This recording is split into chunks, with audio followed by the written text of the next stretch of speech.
Hello दोस्तों, आप सभी का स्वागत है हमारे YouTube चैनल कविंदर भैया पर। तो दोस्तों, आज हम लोग कक्षा 6, 7 और 8 का हमारा पर्यावरण पढ़ेंगे। हमारा पर्यावरण जो किताब है वो कक्षा 6, 7 और 8 के विद्यार्थियों के लिए एक ही है। आज हम लोग पाठ 8 पढ़ेंगे। हमारे पाठ का नाम है पारिस्थितिकी तंत्र। तो आज हम लोग इस पाठ से अभ्यास प्रश्न देखेंगे। पहला प्रश्न है, निम्नलिखित प्रश्नों के उत्तर दीजिए। इसमें क नंबर प्रश्न है, पारिस्थितिकी तंत्र किसे कहते हैं, इसकी क्या उपयोगिता है। तो इसका उत्तर हो जाएगा, किसी स्थान पर पाए जाने वाले जीव जंतु, पेड़ पौधे तथा वहाँ के वातावरण में पाई जाने वाली विभिन्न वस्तुओं के तंत्र को पारिस्थितिकी तंत्र कहते हैं। पारिस्थितिकी तंत्र पर्यावरणीय संतुलन बनाए रखने के लिए आवश्यक है। ख नंबर प्रश्न है, पारिस्थितिकी तंत्र की संरचना किन किन घटकों से मिलकर होती है। तो इसका उत्तर हो जाएगा, पारिस्थितिकी तंत्र की संरचना सजीव तथा निर्जीव घटकों से मिलकर होती है। अगला प्रश्न देखते हैं, ग नंबर, आहार जाल किसे कहते हैं, उदाहरण सहित समझाइए। तो इसका उत्तर हो जाएगा, किसी पारिस्थितिकी तंत्र में उपस्थित विभिन्न आहार श्रृंखलाएं एक दूसरे से संबंध होकर एक जाल रूपी संरचना का निर्माण करती हैं, जिसे आहार जाल कहते हैं। अगला प्रश्न है, घ नंबर, अनुकूलन से आप क्या समझते हैं। मरुस्थलीय पौधे अपने वातावरण में किस प्रकार अनुकूलित रहते हैं। तो इसका उत्तर हो जाएगा, किसी विशेष वातावरण में सुगमता पूर्वक जीवन व्यतीत करने एवं वंश वृद्धि के लिए जीवों के शरीर में रचनात्मक एवं क्रियात्मक अस्थायी परिवर्तन उत्पन्न होने की प्रक्रिया अनुकूलन कहलाती है।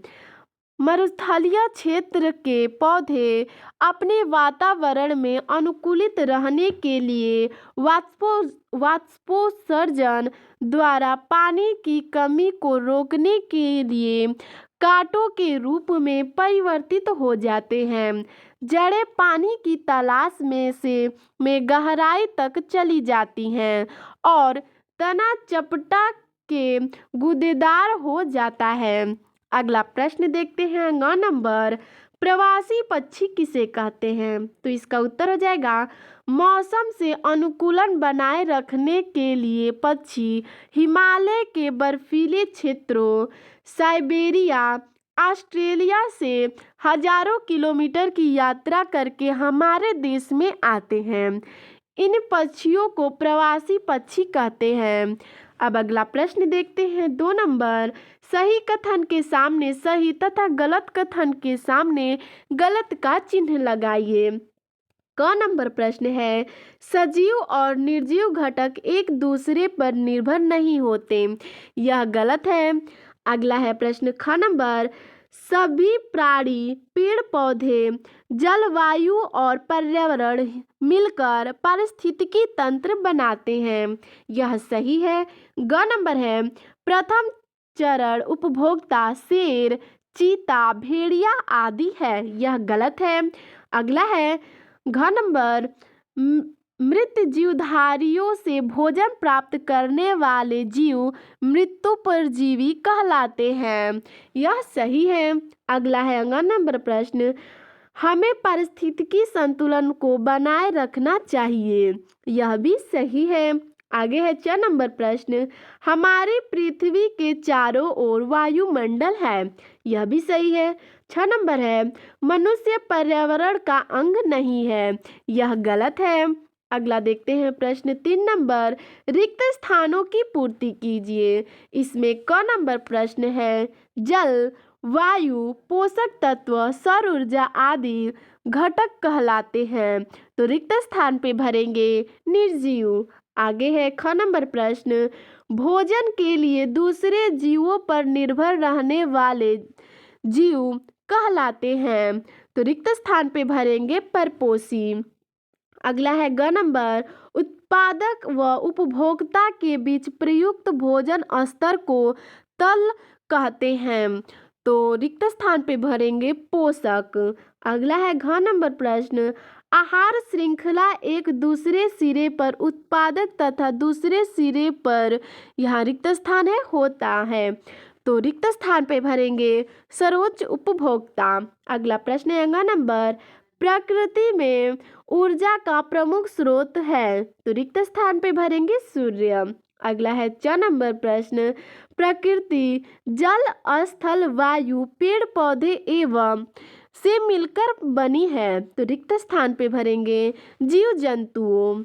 आगे देखते हैं 6 नंबर प्रश्न, पृथ्वी के जल वाले भाग को कहते हैं। तो रिक्त स्थान पे भरेंगे जलमंडल। अगला है ज नंबर प्रश्न, जैविक एवं अजैविक घटक एक दूसरे से परस्पर हैं। तो रिक्त स्थान पे भरेंगे संबंधित। अगला प्रश्न देखते हैं 4 नंबर, सही विकल्प चुनिए। क नंबर प्रश्न है, किसी भी पारिस्थितिकी तंत्र के लिए सबसे आवश्यक है। तो इसका सही उत्तर है निरंतर ऊर्जा प्रवाह होना। अगला प्रश्न देखते हैं ख नंबर, सूर्य से प्राप्त होने वाली अधिकांश ऊर्जा पृथ्वी पर पहुंचने से पूर्व ही नष्ट हो रही है। तो इसका सही उत्तर है अत्यधिक प्रदूषण के कारण। अगला है ग नंबर प्रश्न, आहार जाल में। तो इसका सही उत्तर है कई आहार श्रृंखलाएं आपस में उलझ जाती हैं। और अगला प्रश्न है घ नंबर, पृथ्वी पर किसी निर्जीव घटक के संतुलित मात्रा से कम या ज्यादा होने पर। तो इसका सही उत्तर है पारिस्थितिकी तंत्र असंतुलित होता है। अब आगे देखते हैं 5 नंबर प्रश्न है, आपने आसपास देखे और लिखिए। ठीक है, अपने आसपास देखना है और लिखना है। तो चलिए देखते हैं। अ नंबर प्रश्न है, पौधों को उचित मात्रा में धूप न मिलने से क्या होगा। तो इसका उत्तर है पौधे सूख जाएंगे। आगे देखते हैं ब नंबर प्रश्न, अपने आसपास के जीव जंतुओं एवं पेड़ पौधों को देखकर एक खाद्य श्रृंखला का रेखांकित चित्र बनाइए। तो दोस्तों आपको यह स्वयं करना है। ठीक है, चलिए देखते हैं 7 नंबर प्रश्न, पशुओं के मृत शरीर को कौन कौन से जीव खाते हैं। तो इसका उत्तर है कुत्ता, बिल्ली, गिद्ध, बाज, कौवा, चील, लोमड़ी आदि। तो दोस्तों आपको हमारा यह वीडियो कैसा लगा हमें कमेंट में ज़रूर बताइएगा। धन्यवाद।